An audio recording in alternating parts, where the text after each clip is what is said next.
Hello बच्चों, let's read the question. So question says that which of the following species are hypervalent?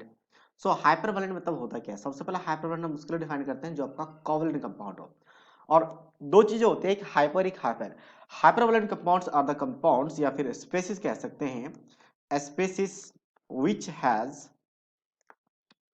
has more than 8 electron, more than 8 electron in the atom motion, more than आ जाएगा basically, more than 8 electron in in in outer motion after bonding, in outer shell कह सकते हो या outermost shell कह सकते हो, ठीक है, आफ्टर बॉन्डिंग।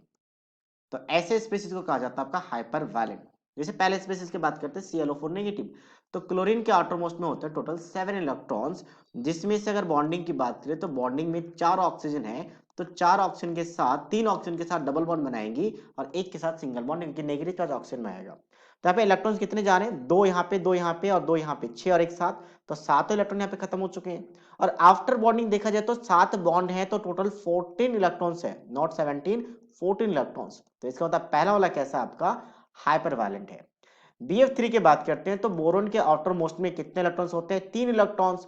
और फ्लोरीन की बात करें तो 7 इलेक्ट्रॉन, तो फ्लोरीन एक एक सिंगल बॉन्ड बनाएगी, ठीक है, और बोरोन 3 बॉन्ड बनाएगी, तो 6 इलेक्ट्रॉन, और 6 इलेक्ट्रॉन ऐसे को कहा जाता है हाइपोवैलेंट। तो ये हाइपोवैलेंट है, हाइपरवैलेंट नहीं है, हाइपोवैलेंट, ठीक है। ये क्या बन जाएगा आपका हाइपोवैलेंट, तो ये आपका ऑप्शन में नहीं आएगा। नेक्स्ट आपका SO4-2, थर्ड की बात करते हैं। तो सल्फर के एटॉम्स में 6 इलेक्ट्रॉन है, तो 6 इलेक्ट्रॉन की वजह से ये 6 बॉन्डिंग करती है। और SO4 बहुत ही फेमस स्ट्रक्चर है SO4 का, SO4-2 का सल्फेट है, तो ऐसा स्ट्रक्चर बनाया जाता है जिसमें इसके एटॉम्स की बात करें तो 6 बॉन्ड है, मतलब टोटल कितने इलेक्ट्रॉन्स हो जाएंगे, 12 इलेक्ट्रॉन।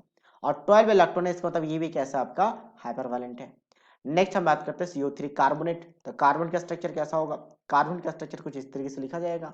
तो यहाँ पे देखा जाए तो चार चार बॉन्ड है, तो 8 इलेक्ट्रॉन, और 8 इलेक्ट्रॉन तो प्रिसाइज कहते हैं, तो प्रिसाइज मतलब ये आपके पास हाइपरवैलेंट में नहीं आएगा। So that means first and third जो कि बी ऑप्शन के साथ मैच कर रहा है, so option B is the right answer of this question. So I hope you understood it well, all the best.